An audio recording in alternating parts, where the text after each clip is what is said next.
Welcome guys. So in this video I want to talk about Jensen's inequality. Okay, so the idea there are two forms, right? The so-called the measurable form. So basically you need to know some real analysis and to know what's the probability measure, and the second one is a finite form. Right, so in this quick video, I will touch these two forms, right? But I probably will do most rigorous thing in the finite form, and but also less rigorous in the measurable form. Okay, so idea is that let's quickly review what is the so-called convex function, right? So let's say we have a function from R to R. It's called convex. It's called convex. If for all t belongs to 0, 1 closed interval, we have phi, let's say x1, right? So let's say this is x1, x2, right? So we have phi x1 t plus 1 minus t phi x2. If this will larger than let's say phi tx1 plus 1 minus tx2, then it's called convex function. So basically it's this one, right? So let's say if you draw a line, right? So you see this is the linear combination. This is a linear combination of a point below here. So let's say here. And the function, so this is linear combination of f. Let's say linear combination of f, and this is original function. So function is less than this line. It's called a convex. CONVEX. Okay.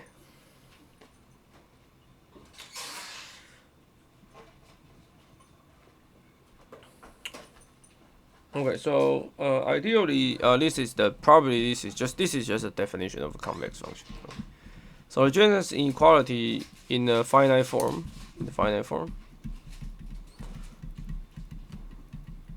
right? Just the generalization of the nth variable. Okay, so right, this is just straightforward. Let's say so just say that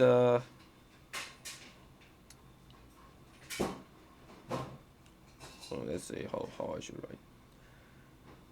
Okay, so for the finite form, right there, so that means suppose you have x1 up to xn, right, and also a positive weight. So you have weights a1, a2, an, right? Then you have phi of less than. If you do the average of this, well, less than the average of the variable. Okay, so this is basically the finite form. So idea is that if you just let AI become summation, let's say, how should I write? So if you just normalize, let's say AI normalize summation AI as the new weight, right? Then basically you will have this become 1, right? Then you can just use these new weights and combine all of it to get this. So this is called the finite form. Okay. So, and yeah, this is called the finite form.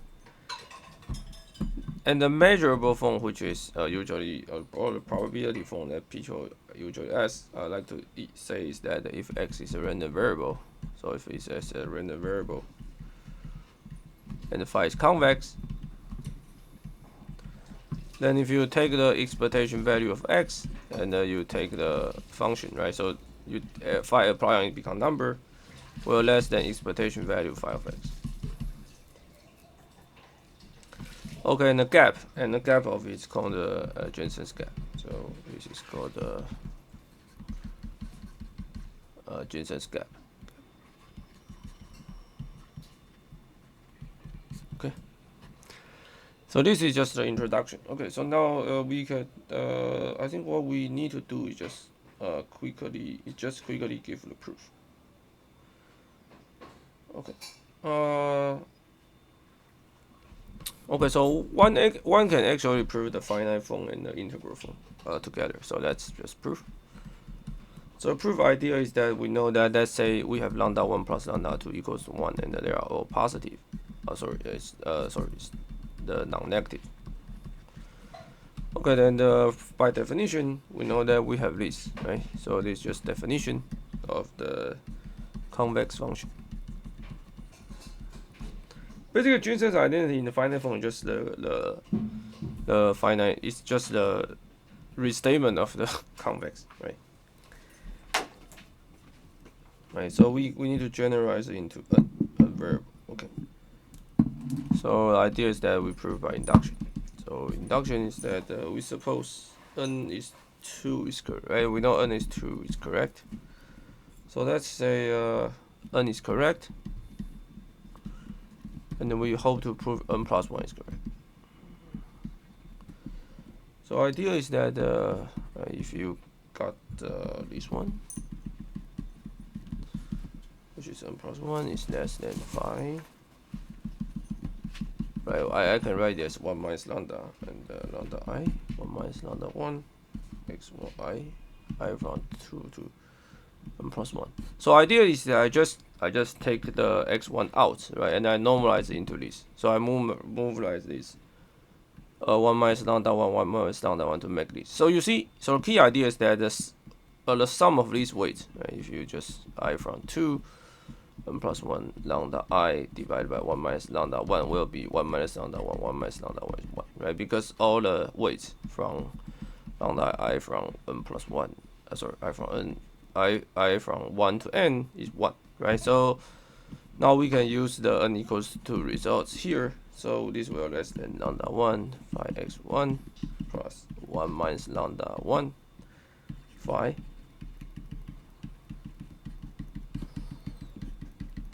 Right, so I just use the n equals to 2, right?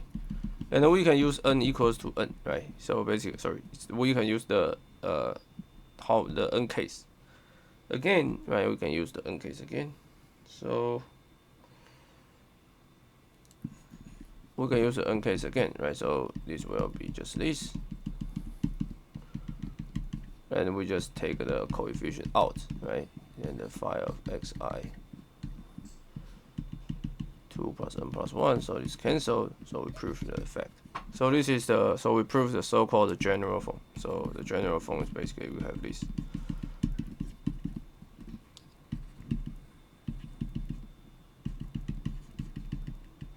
Okay, so if this general form is correct, so we prove this general form, right? So the general finite form will lead us to this, right? Just by just that the AI sigma AI equals to lambda I. Okay. Okay, so we can start from here and generalize into the so-called probability measure. So the idea is that no, we have the so-called density argument, right? So beginning of the right hand side is basically let's just write down. We have this, right? So we have this well less than lambda I phi xi. But so idea is that we can view this lambda I as the probability measure. So basically on each I, right? There's a discrete measure. So I can write phi x as d mu n, right? X, right, will less than 5x d mu n x. So the idea is that just choose d mu n to be lambda I delta xi. Right, so this is the Dirac delta measure. So so you can view your mu1 just as some spike, right? From each x1, x2, there's a spike. There's a one, that's the different lambda 1, lambda 2 different spike here. So this is the probability measure, right? So we take this, right? So we can just write this as this. Okay, and then we take and we just take the limit, right? Take the limit. Then we get a general measure. We just get a measurable form.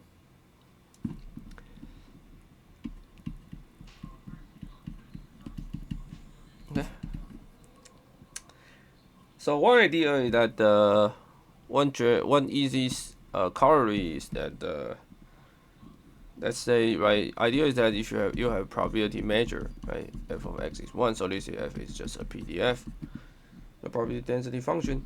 Then this Jensen's equality, then this d mu n, right? This d mu can be written as f of x dx. Right? This is the 101 of the, right? So your let's say convex function called g. Okay, so let's say convex function called g. Then this term is just what? This term is just uh, sorry. Okay, right. So this let's say you have a major function called gx. Actually, this x I just replace x as gx, right? Because this x is dynamic variable, like right. So I can take this g of x, f of x dx, right, and x are phi, well less than infinity, negative infinity, phi of g of x, f of x dx. Okay. So if g of x equals to x, and then you just go back to our original special case. Okay, so yeah, this is the results. Okay, so let's say some quick examples. So example,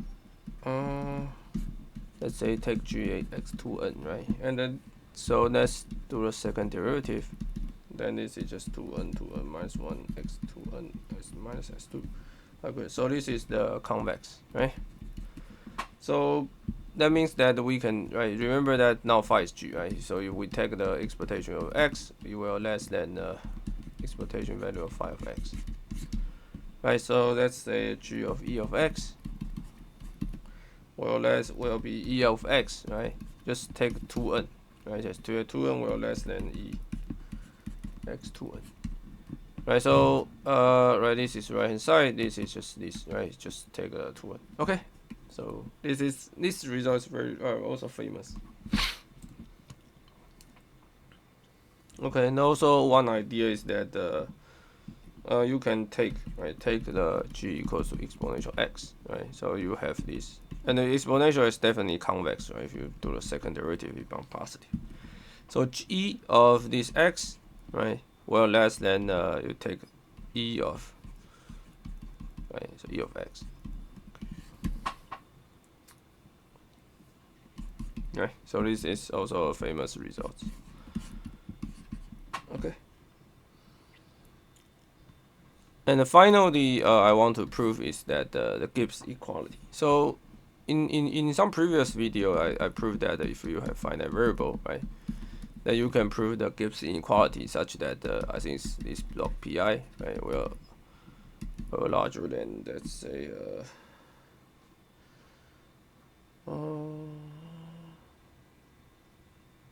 I mean, I forgot. But I think it's less than let's say it's less than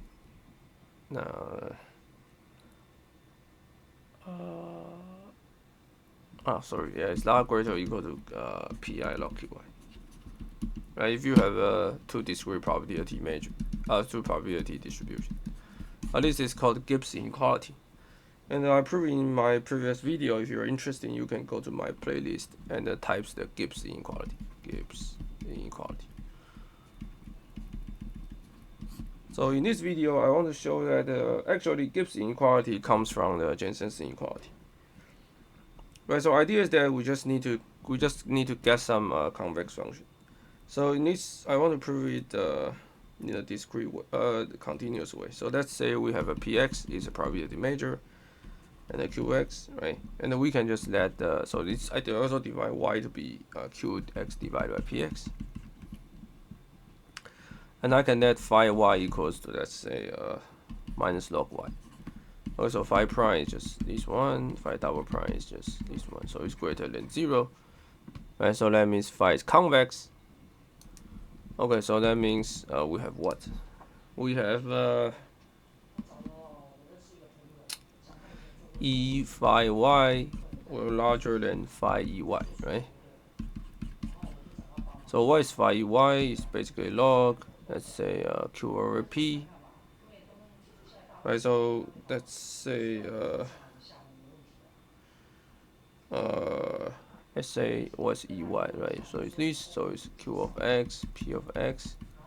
So I think now the probability comes from p, right? So p of x, right? So let's say dx, right, will larger than the phi take y. So if you take y, you get minus log q of x, p of x, and then you take your lovely p of x and do the dx, right? You get this, right? But this term is trivial, right? This term is just larger or equals to this term just what? It's just 1, right? Just 0, right? So 0, right? Because q pp cancel, so integral q, which is log minus log 1 is 0. Okay, so combine all of it, you get the minus log q of x, p of x, p of x dx is greater or equal to 0.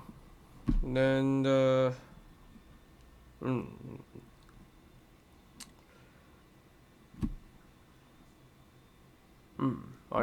so this is the called KL divergence. So it's PQ, right? So this is Jensen's equality if you expanded this to log, right? You get the log P minus log Q. So it's log P, log Q P, and then minus log PP. So exactly is this one. If you just take the continuous version of it. Okay, so that's this proof. Okay. Okay, I think this is the important, all the important thing you need to know about these things about Jensen's inequality. Okay, now I will see you guys in the next videos. Be sure to subscribe to my channel. Thanks.